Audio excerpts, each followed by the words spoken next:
Hello, everybody. This is Romano DeFranco here, and welcome to episode 1 of a new series called Draft Day Reevaluation. The series where we take past NHL entry drafts and discuss a certain draft choice about what went right and what went wrong. Now that the Stanley Cup has just been awarded and trade rumors are running rampant, you want to know what that means? The NHL offseason is officially underway. For episode 1, I will be talking to you about the 1999 NHL Entry Draft, which is the one that is aged very poorly.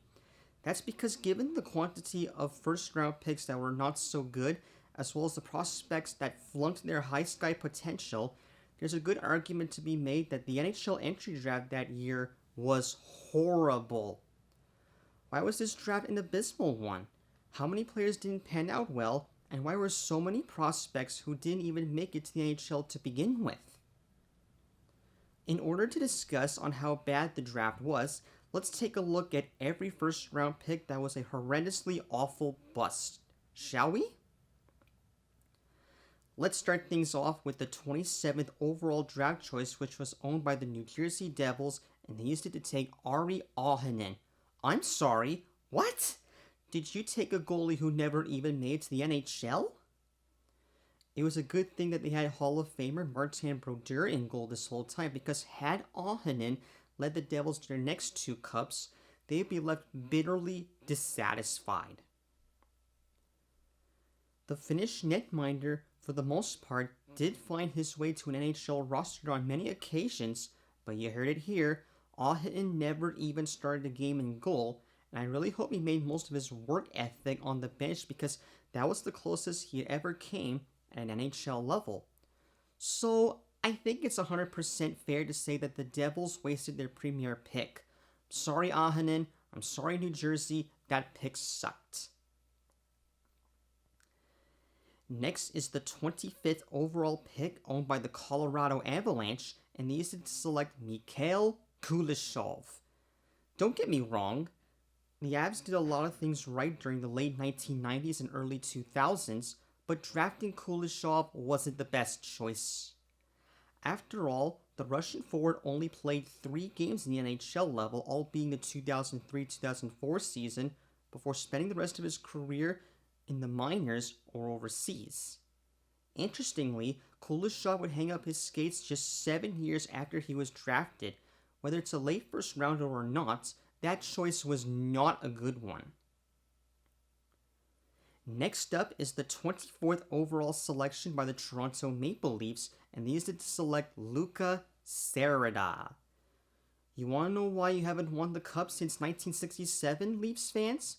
It's because you keep drafting bums like these to begin with. And could that be another reason for their curse? The Swiss forward never even played an NHL game over the course of his career, and instead he spent his career in the minors or back home in Switzerland. And despite his unimpressive career on the ice, Serida has coached 4 years with HC Ambri Piotta of the Swiss National League at home. So it seems like he has had more success behind the bench than he did on at the ice. At least for Toronto, that is. Okay, now let's go on to the 22nd overall choice owned by the Philadelphia Flyers, and they used it to select Max Ouellette. I know what you're thinking, it's the European players who fared poorly in the 1999 NHL Entry Draft, right? Wrong! The Canadian netminder suited up in only 12 NHL games in parts of 4 years, where he posted a not-so-good 2-6-2 record, a 3.06 GAA, and a 903 save percentage. That's the second goalie from the first round who didn't really work out well for the most part. Come on, there can't possibly be a third netminder talked about in this video. Let's get into the 20th overall pick owned by the Buffalo Sabres and Barrett Hinston. Wow, just wow. You made it all the way to the final round of the playoffs, in which you would lose thanks to a controversial goal, but then you ended by selecting Hinston? My heart really goes out to you. Really. The American-born forward only played 10 games, going scoreless in that span, before spending the rest of his career in the minors. Hinston may be the only American player talked about in this video, but that doesn't mean to say he's that bad compared to everybody else. Okay, let's move on to the 19th overall selection owned by the Arizona Coyotes and Kirill Safronov. Safronov is one of 2 picks by Arizona that did not live up to the hype, as he only played 35 games, scoring just 4 points before playing a variety of leagues after this. Just because Safronov did that badly doesn't mean that one team is excused. Moving on to the 15th overall selection, also owned by the Arizona Coyotes, is Scott Kellman. Oh great, Arizona. You had 2 picks that did poorly. Kellman is another one of these players on that list who never even played a full game in the NHL. Instead, he played for minor leagues like the AHL as well as the CHL. He did play his final year for the UK's Elite Ice Hockey League, but you will reflect on your career when you find yourself in the EIHL. Let's move on to the 13th overall draft choice owned by the Edmonton Oilers, and they used it to select Yani Rita. Oh great, another European who did terribly. Thankfully though it wasn't first overall, but still. The Finnish forward suited up in 66 NHL games in parts of 4 years, scoring 15 points in the process before heading back home to Finland. Yeah, it's good that you found success in your native country, but I wish you would have carried that success in North America. Yeah, let's face it, Edmonton, you should have done better. Yeah. Moving on to the 12th overall choice owned by the Florida Panthers in Denis Shvedki. When will this nightmare end? Anyway, the Russian right-winger took to the ice in 76 games and scored 25 points for his efforts before spending the rest of his career in the European leagues. Just because Shvedki's NHL career was brief, it doesn't mean to say he was the best of the bad bunch. However, that's not really saying that much. No. Okay, folks, we have just survived, and by that I mean we just made it to the top 10 in the draft. Just because we have a few more players to look at doesn't mean to say that they have fared any better than the people we've discussed in this episode. I hope you're ready, because you're going to see some people that really stunk up the joint. Starting with the 6th overall pick by the Nashville Predators, and they used it to select Brian Finley. Oh man, another goalie who didn't work out well. What can you do? Selecting your goalie probably wasn't the best thing that year, was it? It is to be expected that none of them have worked out in the long run.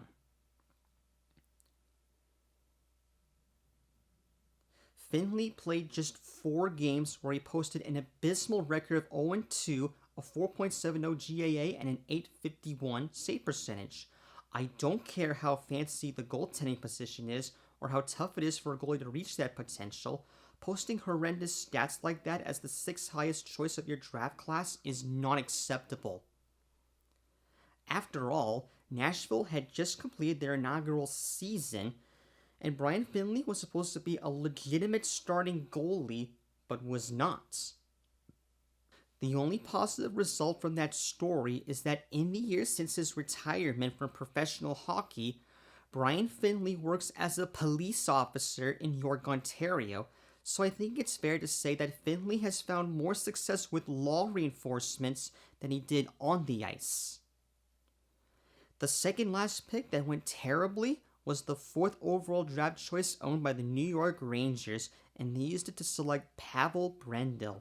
That's right, yet another European player that did not work in the long run. Brendl was involved in 78 games played where he put up a measly 22 points before becoming a journeyman in Europe. That choice aged very poorly because given that the guy was in the top 5, he was supposed to be a game changer, not a depth player who puts up mediocre numbers. Not only that, but he is one of many players who played less than 100 games in the NHL. Sorry, Brendl, Sorry, New York, that choice sucked.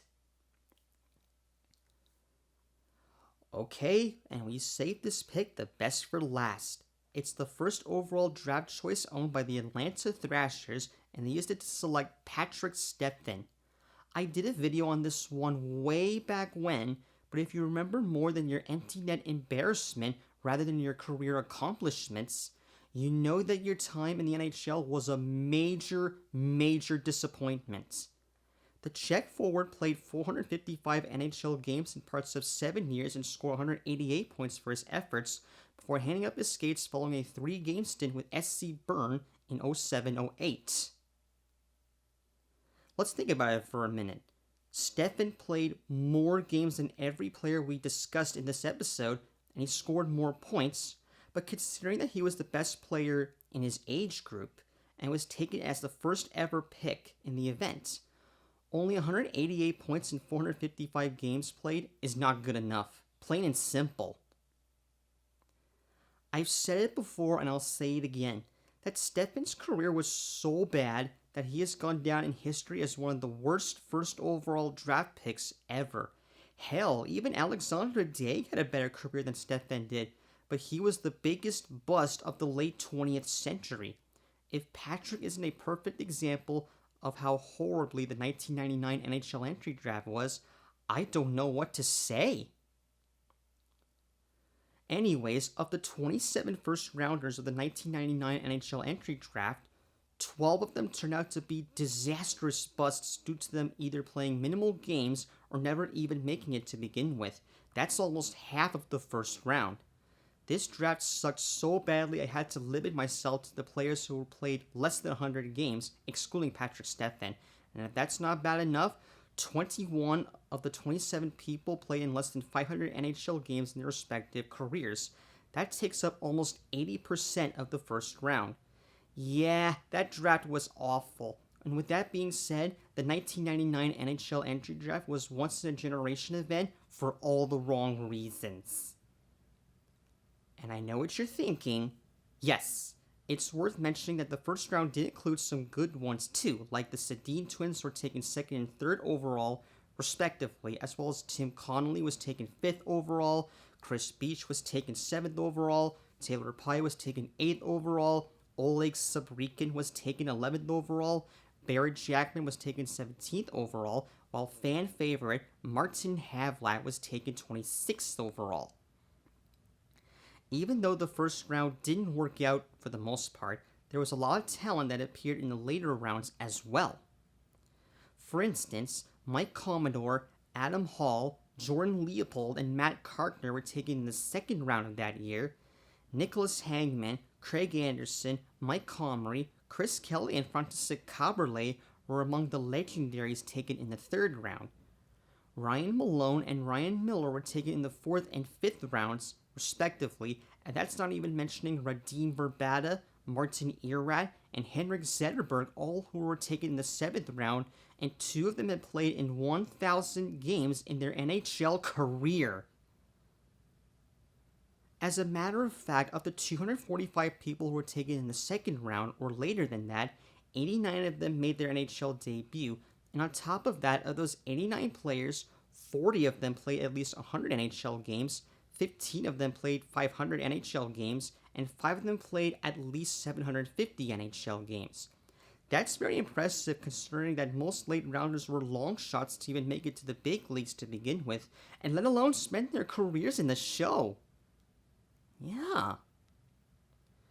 Based on my research, was the 1999 NHL Entry Draft a bad event with redeeming factors? Yes, it is. You may argue that some players produce Hall of Fame careers, but given that a lot of prospects who never even made it to the big leagues to begin with, for the most part, you cannot call this draft a successful one, especially if you compare it to the ones before and after. The 2024 NHL Entry Draft may not be a great one as well, but come to think about it over time, I'm sure it'll be a lot better than what transpired in 1999.